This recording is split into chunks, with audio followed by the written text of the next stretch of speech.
Puhekuplassa pitkästä aikaa vieras jakso. Tervetuloa sarjakuvien keräilijä ja kuvan veistäjä Jere Raappana. Olemme täällä Tyrnävän hienolla kirjastolla niin kuin viime kerralla, kun Puhekuplan vierasjaksoa Jere kanssa tehtiin. Ensi viikolla vietetään uutisten viikkoa, joka joskus muinoin tunnettiin sanomalehtiviikkona. Ja niinpä olemme ottaneet käsittelyyn Lucky Luke Daily Star-albumin, koska sen tarina pyörii sanomalehden ympärillä. Jere Raappana, olet hiljattain lukenut Daily Starin. Mitkä ovat päällimmäiset mietteet? Hyvä tarina ja oikein hauskasti kuvaa sitä lehden tekemistä ainakin. Niin, ja sitten sitä, että miten noita klikkiotsikoita, että miten saa semmoisia niin kuin myyntiä hauskalla otsikoinnilla ja sitten sensuuria ja kaikki tämmöiset elementit siinä. Joo, siinä hyvin otetaan kantaa myös nykyajan median ilmiöihin. Mä en tiedä, mistä tämä nimi on keksitty. Daily Star on annettu tälle albumin ja sitten tämän lehden nimeksi. Daily Starista tulee mieleen brittiläinen tabloidi, joka on aikamoista höpötystä se sisältö. Et tuossa kurkkasin vähän hakukoneen kautta, että miltä se näyttää, ja siellä oli aika ufo-juttujakin seassa. Päivän tähti, olisiko hyvä suomennos tuolle nimelle. Mutta tästä höpötyksestä kärys muutama kuukausi sitten jopa tämmöinen arvostettu brittiläinen yleisradioyhtiö BBC. Eli kyllä tämmöinen Lucky Luken satiiri on hyvin ajankohtaista. Mitä tykkäät, Jere Raappana, oletko havainnut tämmöistä huumoriaineistoa tai aineesta huumorille sanomalehdissä muualla kuin sarjakuvasivulla? Kyllähän niitä hauskoja juttuja tulee, jos miettii noita perusuutisiakin mitä on, niin tehdään välillä ihan tosi erikoisistakin aiheista niitä uutisia, että varsinkin nykyään niin saattaa olla semmoinen, ja sitten ne on myös semmoiset, että niitä klikataan selkeästi auki, kun sitten jossain Facebookissa, jos tulee semmoinen joku hyvin outo asia, josta on tehty uutinen, niin sitten siinä on hullu näitä kommentteja, että miksi tästäkin piti tehdä uutinen, mutta varmaan just siksi. Kalasteltu lukijoita. Tulee mieleen, olikohan viime lokamarraskuussa tällainen uutinen kuin Lapissa hävisi tunturi, ja sitten oli kuva jostain lappilaisesta maisemasta, jossa siellä taustalla tunturi häämötti, mutta oikeasti kysymys oli tunturipolkupyörästä, että ihan tarkoituksellista harhaanjohtamista. Tämä Lucky Luke Daily Star on ilmestynyt 1984, yli 40 tarina siis. Piirtäjä on Maurice, miten tämä ääntyy? Maurice se taitaa muuten olla itse asiassa. Morris, aivan oikein näin. Tyrnäväläisittäin me sanotaan niin kuin se kirjoitetaan. Ja tämä huippu-aisapari, jäätävää kirjoittaja René Goscinny, eli René Koskin, niin kuoli 1977, ei ollut siis tässä enää mukana. Ja tämä on 5. Lucky Luke uusilla käsikirjoittajilla. Huomaatko, Jere, eroa entisiin kirjoittajiin? Muuttuuko mikään Goscinnyn jälkeen? No joo, mä koitin vähän lueskella ja pohtia, mutta ei ainakaan tämä Daily Star on kyllä ainakin tosi hyvä tarinaltaan. Ja en edes katsonut sitä lukijaa käsikirjoittajaa ennen kuin luin sen. Ja jotenkin ajattelin, että se on se Koskin, mutta eipä se ollutkaan. Että, mun mielestä ne on tuosta vielä uudemmat, niin sitten alkaa huomaa ehkä enemmän eroja. Joo, se on totta. Ihan samoilla linjoilla oletin, että Daily Star on Goscinnyn kynäilemää, mutta se on tällaisten kuin Xavier Fuchs ja Jean Leturgin, eli tämmöinen kirjoittajakaksikko on tämä kynäily. Mitenhän tämä ääntyisi tyrnäväläisittäin? Xavier Faukhe ja Jean Leturgie. Kuulostaa oikeammalta. Joo, eli Morris kokeili useiden kirjoittajien kanssa lakilukeen tekemistä. Ja sitten jossain vaiheessa, aika varhain löytyi tämä kaksikko ja he tekivät ainakin Sarah Bernhardin Kummitustaloon, Pikalinjan Villiin länteen, Daltonit menettävät muistinsa, Daltonit häissä ja Mississippijoen silta. Eli ihan useita juttuja, että varmaan luen nuo albumit seuraavaksi lakilukeesta, että voi vähän seurailla, että miten se Gosinin perintö on säilynyt. Oliko näistä albumeista sulle tuttuja? No ei ainakaan niinku,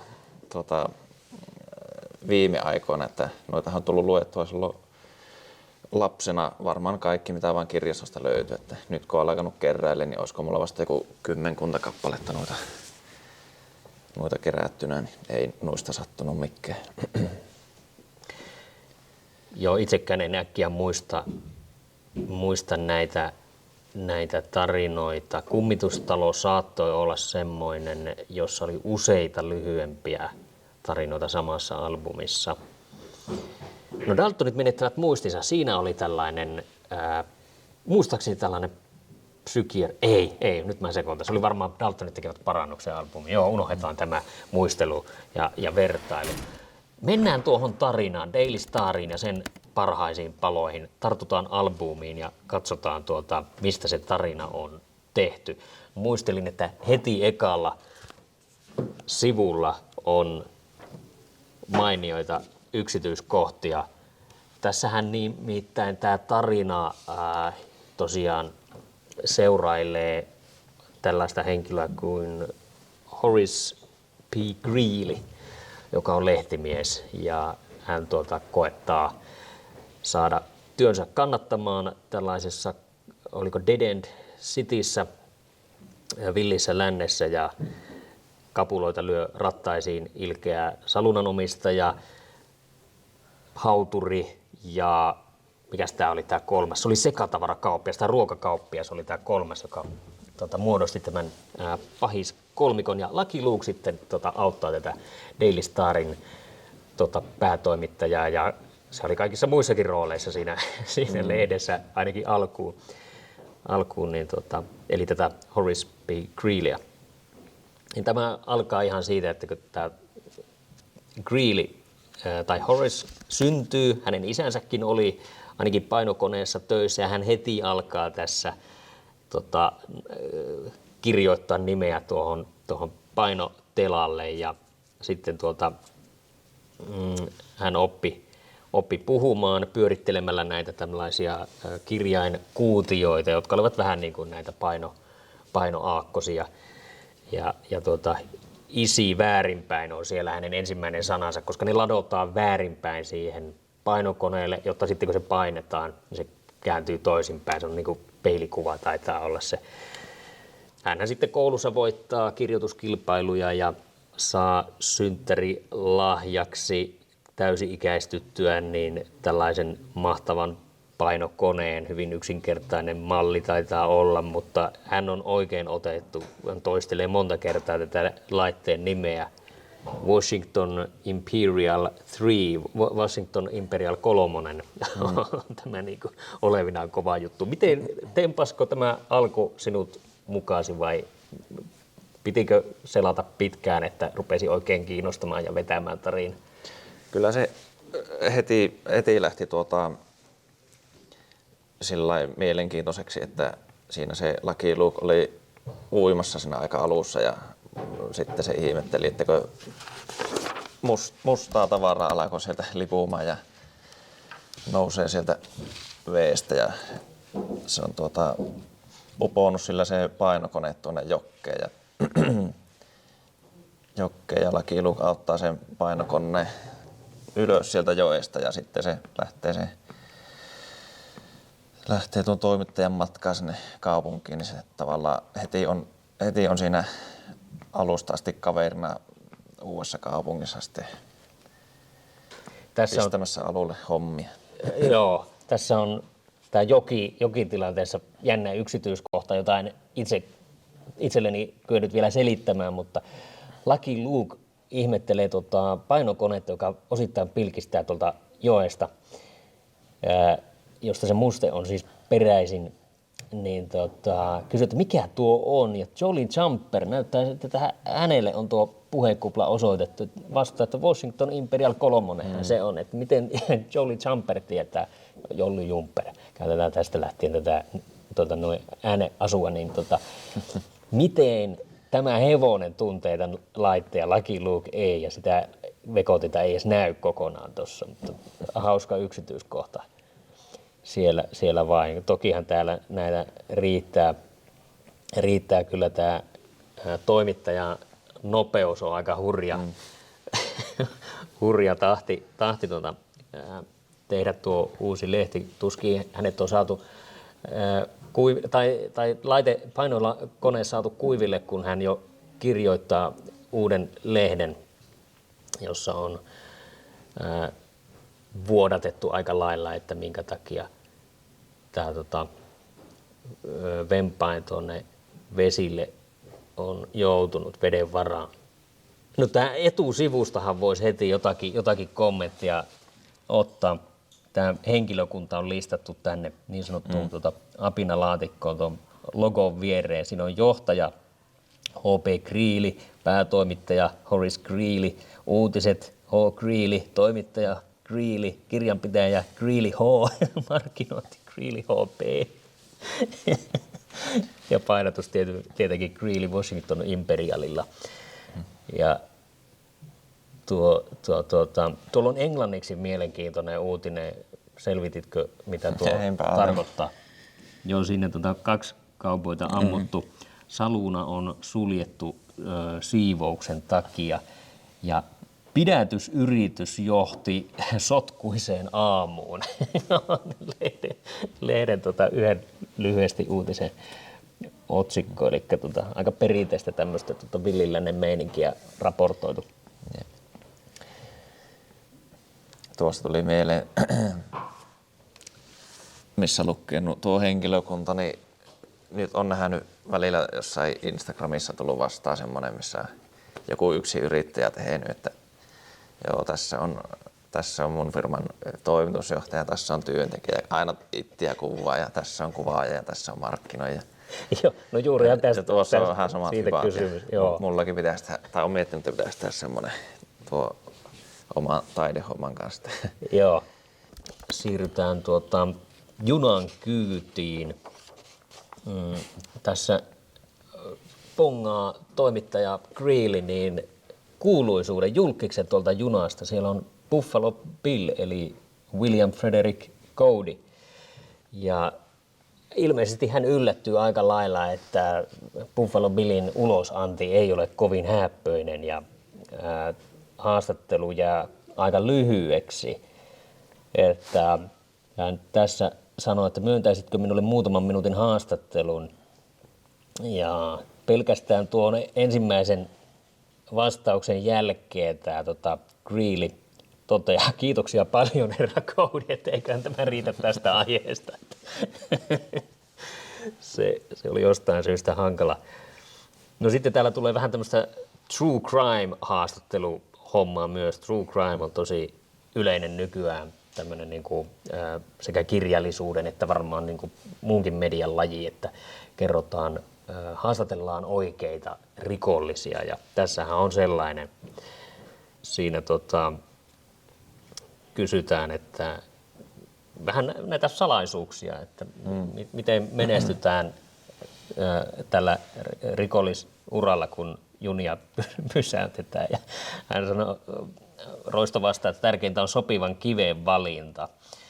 Se on oltava niin suuri, että likinäköinenkin koneenkäyttäjä näkee sen, mutta niin kevyt, että sitä pystyy vierittämään 2. Hyviä perusteluja tulee ja kaveri tulee ja rikoskumppani tyrkkää miehen sivuun.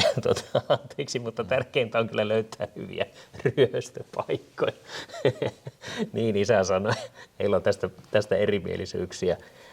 Mutta tästähän ei sitten lopulta tulekaan aivan tällainen niin kuin rikollisten haastattelu, vaan siinä Lucky Luke pääsee väliin ja minkälainen uutinen siitä lopulta sitten tulee? Siinä näkökulma vähän vaihtuu. Epäonnistunut ryöstö. Herra Lucky Luke kunnostautui jälleen uudella uroteolla tänään keskiviikkona. Hän ajoi pakoon vaarallisen lain suojattomien joukkia. Rosvojen haastattelu sivulla 2. Joo. Tämäkin on kyllä huumori, kun tämä junaryöstöhomma tuolla Villissä Lännessä, kun niillä kaatoi tuo painokone tuohon raiteiden päälle ja sieltähän tulee juna, niin sitten ne äkkiä jarruttaa junaan siihen ja ne luulla, jotta painokone menee ja no se juna kerkeää justiinsa pysähtyä siihen ja no sieltähän tulee veturin kuskit ja muut, että heti kädet pystyssä, että oletteko uusia tällä radalla ja sitten siellä jo tuo, että joo, tässä pidetään kiire, että kaikkien näiden ryöstöjen vuoksi emme koskaan ehdi perille aikataulussa. Tuo jo noita rahoja ja kultakelloja siihen ja sitten ne koittaa selittää, että ei, että me ollaan ihan kilttejä ja sitten ne vähän niin kuin lähtee takaisin, niin sitten se vielä tuo heppuja sieltä junasta, että tässä vaatimanne panttivangit.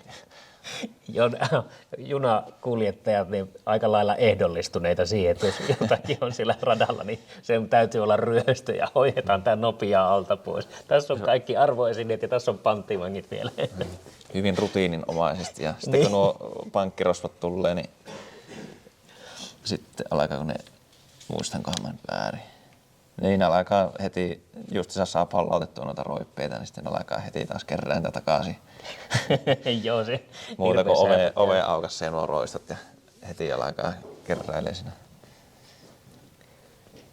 Kyllä tämä on mainio sekasorto vallitsee junassa, kun ei päästä jatkaa matkaa ja välillä on luullaan, että tämä ryöstetään ja välillä sitten ryöstetään oikein. No sitten tässä tykitetään hirveästi kyllä tätä huumorin matskua. Tässä on seuraavaksi kuvaus, kun täällä Dead End Cityssä, niin Horace Greeley tulee tänne saluunaan ja rupeaa kauppaamaan lehteä. Ja ne on vähän ehkä heikkoja nuo juttuaiheet ajatellen yleisöä.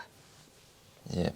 Siellä tulee muun muassa jollekin ryypiskelijöille tarjotaan yksin oikeudella jumalanpalvelusta ja aikataulu ja pastori Smithin saarna kokonaan. Sitten jo potkeet, että menetkö siitä? Joo, ja sitten auturilkaan ei paljon korvansa lotkauta, kun tarjotaan Daily Starin vauva-uutispalstaa luettavaksi. Miten siellä jatkuu?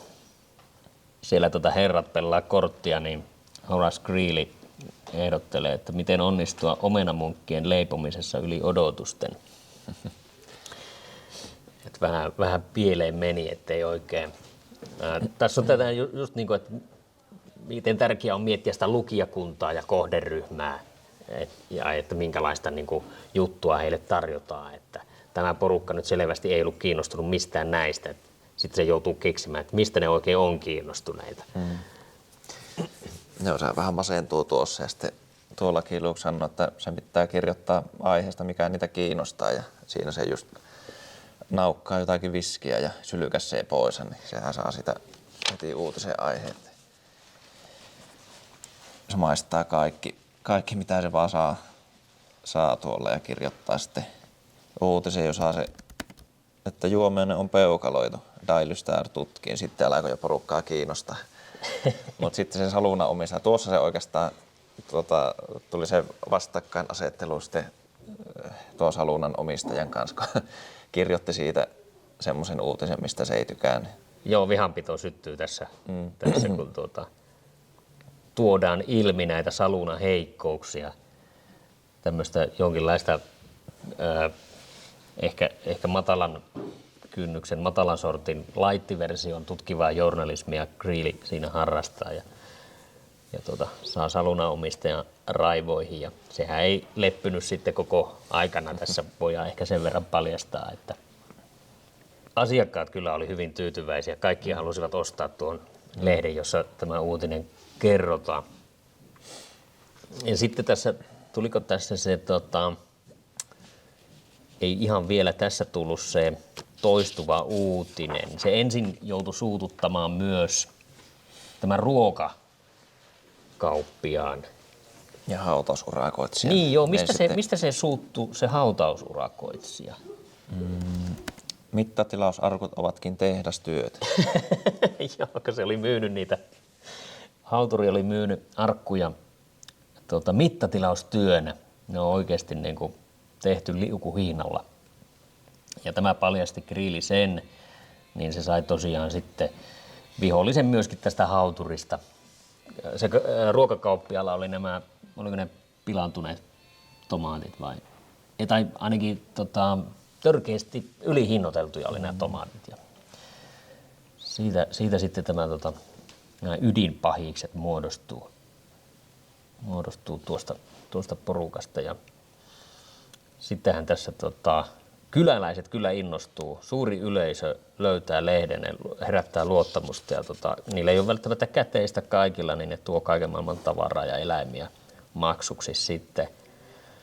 Ja niin tämä on sitten se toistuva vitsi tässä myös, tämmöinen jatkuva tilanne, jossa tämä lyöty kolmikko, kaunaa kantava kopla, niin miettii, että miten me taistellaan Daily Staria ja Greelyä vastaan. Ja tämä ruokakauppias on heistä ilmeisesti se älykkö, joka tämän juonittelu hoitaa. Se aina menee sillä tavalla, että hän koittaa niin pelkistää tätä asiaa mahdollisimman hyvin, että se menee jakeluun näille kahdelle muulle ja sitten ne on molemmat silleen, että nyt en ymmärrä ja selitäkö tarkemmin. Ja sitten se lyö selväksi se asia, että me tuhotaan tämä Daily Star tai mikä se nyt ikinä onkaan. Hävitetään musteet tai hävitetään painopaperit tai poltetaan toimitus ja näin. Niin se on aika huumorin tilanne. Joo, se menee aina tuohon tyyliin se homma, että se kauppias sanoo, että lehti tarvitsee paperia, ei lehteä. Ja sitten nuo salunanpitäjä ja hautausurakoitsija, en ymmärrä mihin pyrit. Niin selitä tarkemmin. No estetään paperin lähetykset. Ja tuo toistuu tuo sama juttu kaikessa musteessa ja mitähän muuta siinä olikaan.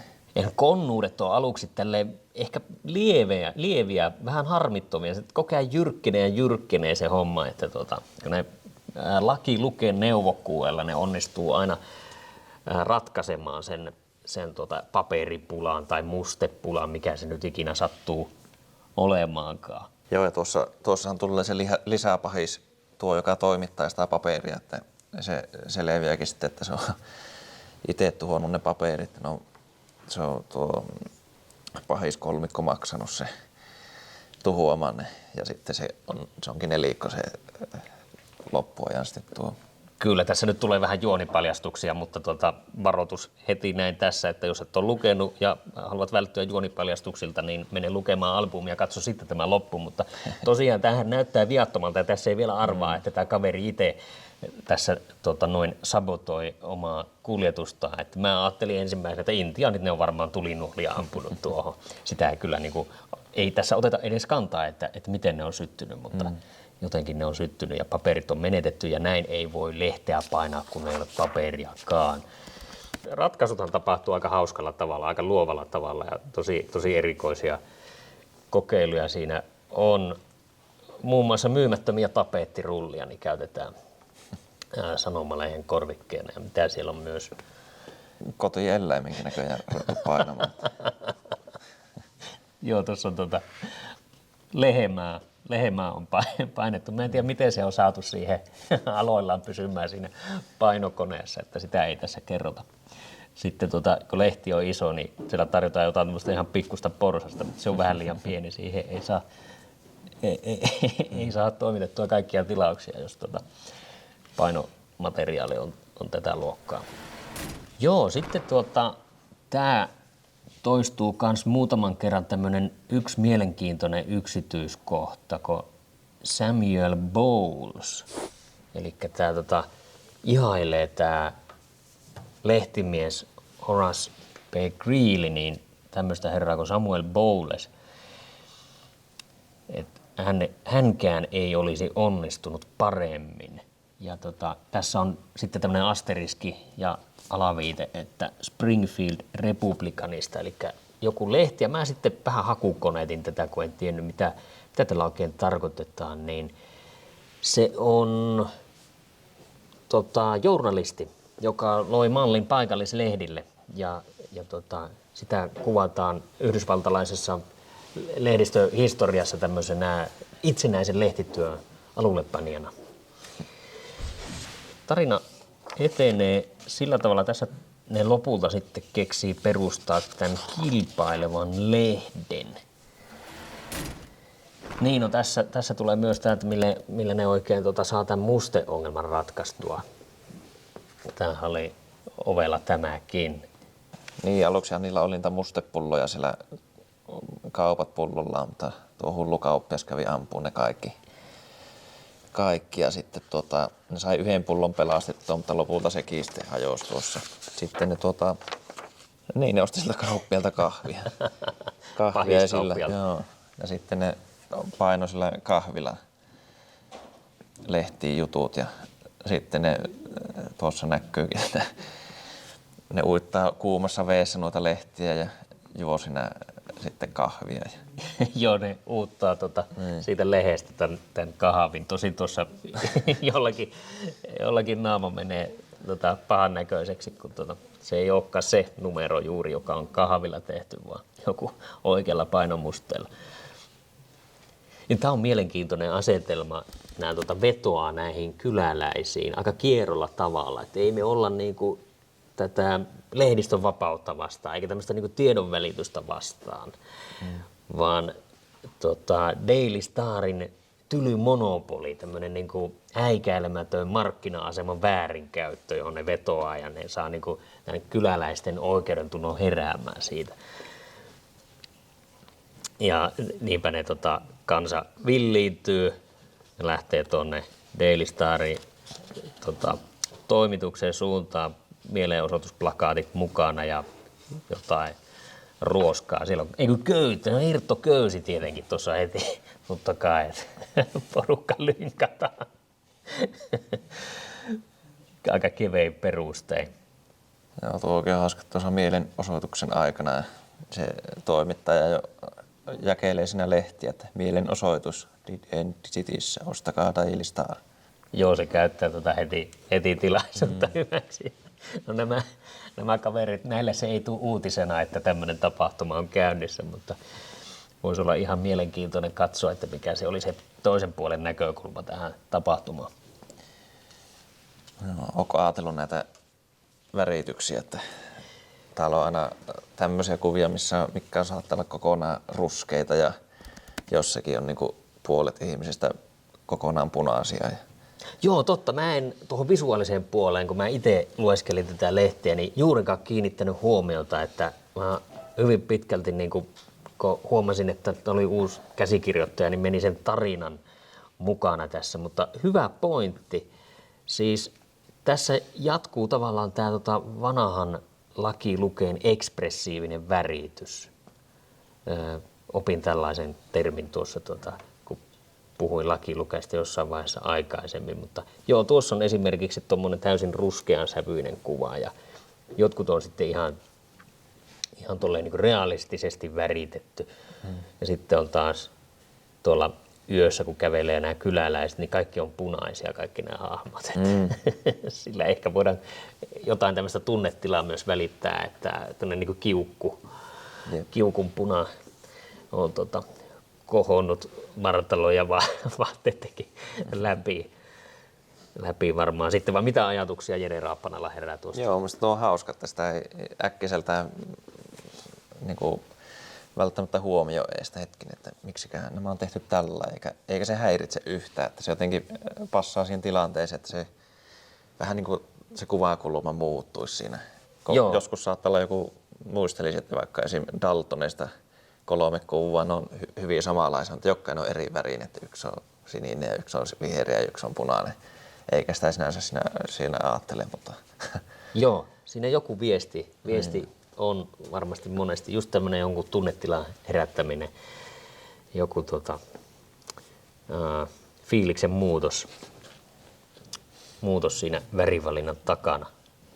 No tämähän on tosi tällainen, miten nyt sanon, korkea moraalinen tämä Horace B. Greeley, tämä Daily Starin toimittaja. Hän suostuu julkaisemaan tämän ilmoituksen, joka tämä pahiskopla tuo sinne lehteen. Eli he päättävät perustaa oman kilpailevan aviisin tuolle kylälle ja tarvivat siihen toimituskuntaa, niin niin työpaikkailmoitus. Tuossa ystäväni ja minä etsimme ihmistä, jolla on kokemusta sensaatiolehdistöstä. Merkittävä yhteisö etsii hyv toimituskok om henk kirjoitustyöhön, ei tiukkoja moraalisia vaatimuksia. Sitten tässä on mainio kohta, kun ne tulee hirveä jono, ilmestyy sinne salunan ovelle, että ovat työtä vailla ja monta siinä haastatellaan, mutta muistaakseni toinen toista onnettomampia tapauksia ne oli. Yksi ainoa hyvä puoli heissä vissiin oli, että moraaliltaan kaikki olisivat täydellisiä. Mutta yksikään ei erota painokonetta pesukoneesta. Niin tämä käänne sittenhän tulee siinä, kun he eivät saa ketään toimittajaa tai lehtimieskokemusta omaavaa hakijaa tähän hommattua. Löytyy rahan väärentäjä, sehän on setelinpainaja ammatilta. Se on tarpeeksi lähellä ja moraalikin on tarpeeksi löyhä. Ja sitten nuo vielä vähän kiristää sen tuohon hommaan. Että nehän rahan väärintät hirtetään täällä kyselemättä ja tuo haudankaive alkaa ottaa mittoja tuosta. Joo, se on tyypillinen tilanne. Sitten ne juhlistaa tilannetta, niin se rahan väärentäjä vähän kauhistunut näkyy sitten ja tämmöisenkö sitä joutuu. Joo, tämä on kyllä mainio yksityiskohta aina, että joku henkilö joutuu epäsuosioon, niin se on se hauturi siinä sitten heti mittojen kanssa katsomassa, että minkä kokoinen puupalttoo tälle kaverille sopisi. Tuo nimi muuten, uuden lehden nimi tulee tässä mainittua, se on Dead End City, eli tämmöinen umpikujakaupungin epitaph, eli onko se niinku hautakirjoitus. Ja mä en tiedä, minkä takia sen nimi on tuommoinen, mutta olisiko se tuon hauturin idea sitten? Se on.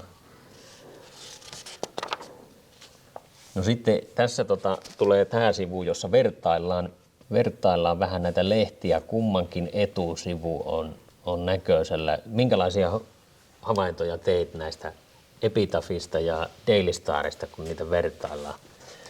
Ne on samasta aiheesta, eli tuosta, että uusi lehti tullut, niin Epitaph kirjoittaa, että kestämätön monopolin loppu ja sitten Daily Star vähän neutraalimmin, että uusi lehti syntynyt. Että heti tuo tyyli on tuossa tuommoinen hyökkäävä tuossa Epitaphissa.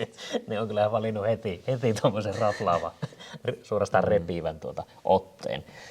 Se myöhemminkin tulee sitten, että kirjoittavat samoista aiheista ja se tyyli on niin kuin säilyy samana kyllä kaiken aikaa. Tämäkin oli hauska yksityiskohta, että he eivät mukaan halua mainita Epitaphin väkiin Daily Staria nimeltä ollenkaan. Että täällä kirjoittavat, että tänään on ilmestynyt ensimmäinen Dead End City Epitaph lopettamaan viimeisen lehden kestämättömän monopolin, jonka nimeä kieltäydymme mainitsemasta palstoillamme kunnioituksesta lukijoitamme kohtaan. Ja miten se seuraava lause menikään? Tunnottoman joukkueen manipuloimme Daily Star. Toimitus on tähän päivään asti tieten tahtoen käyttänyt väärin valta-asemansa, mikä kävi lopulta niin kestämättömäksi, että oli tehtävä jotakin. Siksi päätimme sanoa sille ei. No Daily Starhan kirjoittaa huomattavasti niin kuin sovittelevamme, että meidän pitäisi tervehtiä varauksettoman iloisesti kilpailevan lehden perustamista kaupunkiimme. Mitä enemmän tietoa, sitä paremmin lukijat pysyvät ajan tasalla. Ja kuitenkin tähän pääkirjoitukseen sisältyy tuommoinen epäilys, että että hyvää lehdessä on vain tuo nimi, joka on kyllä kekseliäs. Että kyllähän Daily Star pääkirjoituksessa näkee epitafin hyökkäävänä. Toki se jättää myös sen varauman näin sovittelevasti, että tätä on mahdollisuus hioa tätä tyyliä heilläkin. Aluksi hän koittaa sitä myyntiä saada sille kohtuu asiallisin keinoin, mutta sitten kun vielä onnistuu, niin taas alkaa mennä pikkuhiljaa nuo konstit kovemmiksi. Joo, tässä tulee ehkä tietynlainen piikki ilmaisjakelulehtiä kohtaan. En tiedä, miten paljon niitä on nykyään enää olemassa, mutta nämähän niin kuin tarkoittaa sitä, että paikallislehti polkee käytännössä hinnat ja sitten tämmöinen lehti, joka on tilattava, niin sehän joutuu vaikeuksiin tuo kokoisessa paikassa. Oliko se vielä tässä? Jo tässähän se keksi nimenomaan tämän, että ne alkaa jakamaan epitafia ilmaiseksi, niin kyllähän se Daily Starin käppyröissä näkyy notkauksena tuo. Yhdysvalloissa se on varmaan nähty, tai en tiedä onko Euroopassakin muualla tällainen niin kuin ilmaisjakelu vähän niin kuin kyseenalaisena keinona, mutta Suomessahan se on ollut hyvin yleistä pienlehdillä. No, tässä näkyy, ovat kirjoittaneet samasta aiheesta jutun, eli seriffi, joka harrastaa jotain korkeakulttuuria. Miten se menikään? Epitaf-tyylille uskollisena laukoo kovia. Soittoniekka seriffi. Mykistäviä paljastuksia seriffimme yksityiselämästä. Lainvartijamme on soittanut viulua jo vuosikaudet ja epäilevän juhlayleisön edessä hän paljasti tarkoin varjellun lahjansa. Daily Starin versio. Musiikaalinen seriffi. Dead End Cityn asukkaat ovat jo lukuisia kertoja päässeet todistamaan seriffimme taitoja julkisen vallan edustajana. Entisten pidätettyjen vuosijuhlassa saatiin havaita myös lainvartijamme loistavat musiikilliset kyvyt, kun hänen esittämänsä fuuga sai raikuvat suosionosoitukset. Vähän tuommoinen hienostuneempi tuo Daily Starin kuin tuo Epitahin. Kyllä, ja niin kuin varmaan saavuttaa sen yleisön, joka seriffistä tykkää, ja sitten Epitaf ehkä kosiskelee niitä, jotka ovat seriffiä vastaan. Oliko siinä vielä joku juorunurkka siinä alapuolella, ja täällä se on nimellä seurapiirinurkka täällä Daily Starissa. Mitä siellä on joku tarina, sekin on niin kuin kummallakin sama. Iltapäivällä ilmainen tarjoulu rouva Stevensonin luona hänen vanha piikatyttären syntymäpäivän kunniaksi. Ja sitten Daily Starsissa tyttärensä Carolinan 35-vuotisjuhlan kunniaksi neiti Guillemette Stevenson vastaanottaa vieraita luonaan kello 17 alkaen. Poikamiehet tervetulleet. Vanha piika vs. vs. neiti. Hienoa kyllä hienoa kirjoittamista kyllä niin kuin kaikin puolin molemmilla, että vasta niin kuin tässä vertaileessa juttu niin kuin paranee. No tää on sitten jossain vaiheessa ne pistää päreiksi tämän painokoneen. Voisinkin ton Imperial 3 menee lihoiksi ja siinä vaiheessa niin kuin näyttää, että nyt täytyy Daily Starin porukan nostaa niin kuin kädet pystyyn ja heittää pyyhekehään, mutta vielä löytyy joku oljenkorsi. Siinä on tämä toimitusapulainen, mikä tämä on tämä juoksupoika. Niin. Joo, se alkaa kertomaan uutisia noille ovelta ovelle käy tarinoimassa uutisen, mitä porukka haluaa kuulla. Sittenhän tuo haudankaivaja kysyy, että voisin vilkaista kuolinilmoituksia. Ja sitten se tuo poika kertoo, että herra loputtomassa laupeudessaan on katsonut hyväksi kutsua luokseen yhden uskollisimmasta palvelijoistaan David G. Parkinsonin. Ja sitten se hoksaa ja juoksee salunaan kertoo rikoskumppaneille, että ne on taas hukassa, että ne on keksinyt keinon taas jakkaa uutisia. Joo, tää oli mahtavaa. se sanoo, että he ovat 50 vuotta meitä edellä. Ja tarkistin tuolta, niin radio on keksitty 1890. Eli sijoittuiko tämä 1840-luvulle ehkä, ehkä sitten, niin aika mainio niin kuin veto, että tavallaan tässä niin kuin keksittiin radiouutiset. Tämän Pipoksikko ne sanoo tätä poikaa, niin sen avulla. Ja jostain syystä tämä ruokakauppias menee käymään pankissa, meinaa vissiin tallettaa rahaa, ja sitten kuulee tuon Pipon lukevan noita valuuttakursseja. Ja ne häipyykin, palaa takaisin saluunaan ja toteaa, että eivät he ole 50 vuotta edellä, vaan 200 vuotta edellä. Voi olla vähän liioittelua tuo. Tämä on siis tullut 80-luvullahan tämä oli siinä, 84 taisin mainita, että tämä tarina on ilmestynyt. Niin nythän on yleistynyt hirveästi tämmöiset niin kuin äänilehet, luetut lehet, joko ihmisten lukemana tai sitten tekoälyn lukemana. Että ehkä se vähän siihen viittaisi tuo vitsi.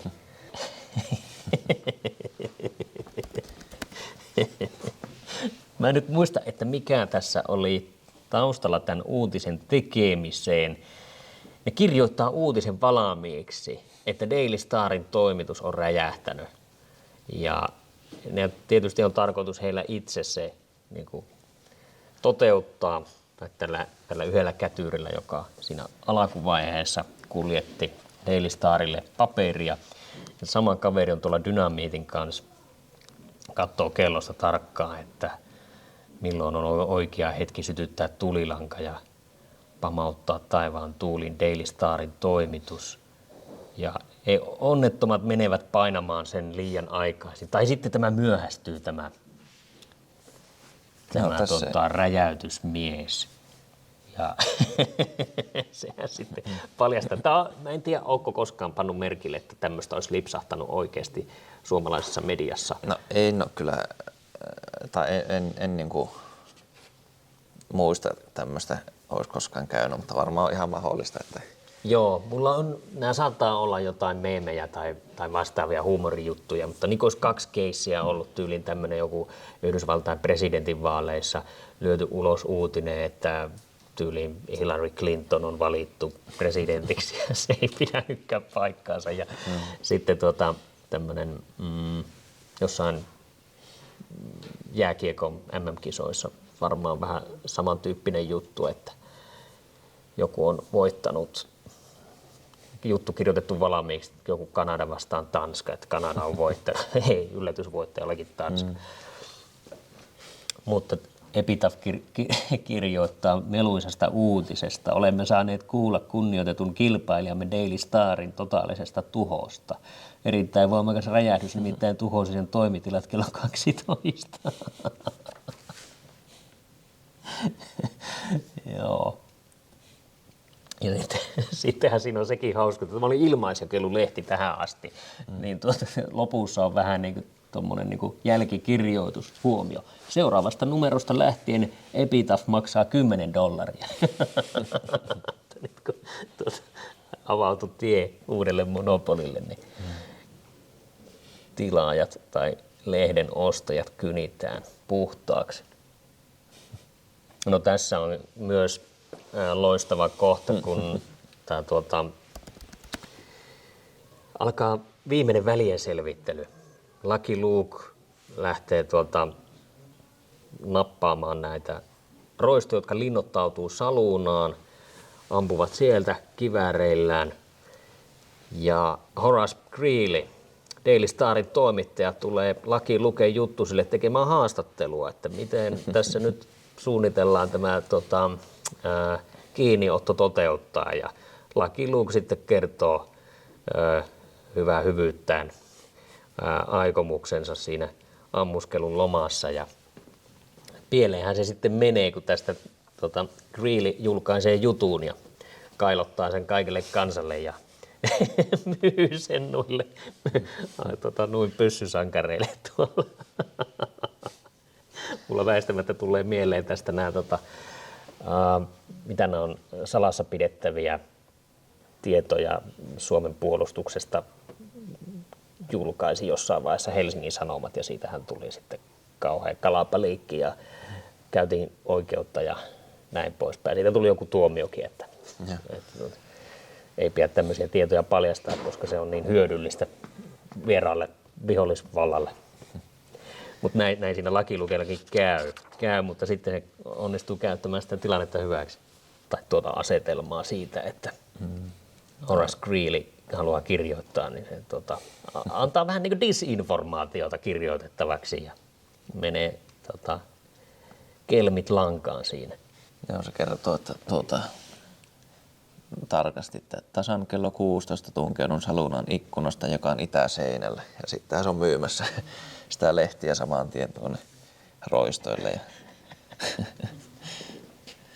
Joten päätin siis hyökätä odottamattomimmasta mahdollisesta paikasta salunan itäikkunasta. Ja sitten ne linnoittautuu sillä, että se on vaan se itäikkuna eessä pöydät pystyssä. Ja no sitten se lakiluki jostakin muualta sinne tulee. Joo, siinä ikkunalla käy korppikotka pyörähtävää, niin ne ampuu makasiinit tyhjäksi siihen ja alkavat siinä juhlimaan, niin lakiluke onkin heidän selkänsä takana ja aseet ovat tyhjiä. Joo, tässä mainitsee tämä Pipo, tämä nuori mies, jonka Epitafin toimitus vangitsi tuonne kellariin jossain vaiheessa, kun hän niin huikeasti pystyi äänilehteä toimittamaan tilaajille, niin hän sanoi, että kirjoitan jutut oikealla nimelläni jatkossa Albert Londres. Ja selvitin tämänkin, niin Albert Londres, miten tuo ääntyy, niin oli ranskalainen journalisti ja kirjailija. Hänen nimeään kantaa ranskalaisen kielialueen journalistipalkinto. Eli tämmöinen niin esikuva oli napattu tälle hahmolle, mutta tarina ei kyllä kerro, että oliko hän vaikuttanut koskaan Pohjois-Amerikassa. Välttämättä ei. Jaa, minkälainen niin fiilis jäi tästä lakilukeesta, jos jonkinlainen rankingi tehdään, niin kuinka kärkeen tämä nousee? Onko tämä niin mieleenpainuvia lakiluketarinoita? No on yksi parhaita. Niin kuin, varsinkin mitä nyt olen lukenut lähipäivinä, niin tässä on hyvä tarina ja paljon huumoria melkein joka kuvassa, niin se kyllä toimii. Joo, mulla tämä visuaalinen puoli, kun tämä oli aika hiotun näköinen, tämä oli erinäköinen kuin nämä vanhat tyyliin 60-70-luvun lakilukeet, niin se vähän tuntui niin kuin, että valitsinkohan sittenkin väärän albumin. Mutta ja sitten tämä fonttihan on tämmöinen varmaan tietokoneella tehty tämä tekstaus näihin puhekupliin, että ne oli selvästi käsinkirjoitettuja silloin niissä vanauissa, niin tuli vähän tämmöinen ristiriitainen olo, mutta se meni sitten ohi kyllä että se tarina veti niin älyttömän hyvin. Tämä on siis mahtavasti on kirjoittanut, ketkä nämä nyt olikaan nämä kirjoittajat, katsotaan täältä vielä, se oli tyrnäväläisittäin äännettynä Faukhe ja Leturgie. Niin kyllä niin kuin aivan mahtavasti he jatkovat tätä Koskinen perinnettä. Siinä voi havaita ainakin 2 kerrosta tässä tarinassa, eli nämä tasot, mistä mä oon joskus ennenkin puhunut. Ensimmäinen on tämä varsinainen aihe, eli miten lehteä tehdään. Sitä niin kuin tässä kerrotaan vähän niin kuin 2 eri näkökulmasta. Ja sitten on tämä pahisten koko ajan jyrkkenevät konnankoukut ja niiden ratkaiseminen ja siirtyminen kohti sitä vääjäämätöntä väliä selvittelyä. Ja seassa on näiden lisäksi vielä tämmöisiä kosiniimaisia irtovitsejä aina sinne tänne, tämmöisiä mainioita yksityiskohtia. Et kyllä Xavier Fouche ja Jean Leturgie niin oli tässä kohtaa ainakin niin uransa huipulla. Katsotaan, pitää lukea nuo seuraavat albumit ja katsoa, että miten he pärjäsivät myöhemmin. Kyllähän tuolta tuli kirja käytyä läpi tässä. Aika ansiokkaasti. Joo. Kiitos Jere Raappana, kiitos hyvä yleisö näihin kuviin ja tarinoihin. Ensi viikolla on luvassa jotain vähintään yhtä jännää ja mielenkiintoista. Hauskaa uutisten viikkoa. ja pysy tuollaisena kuin olet. Näkemiin.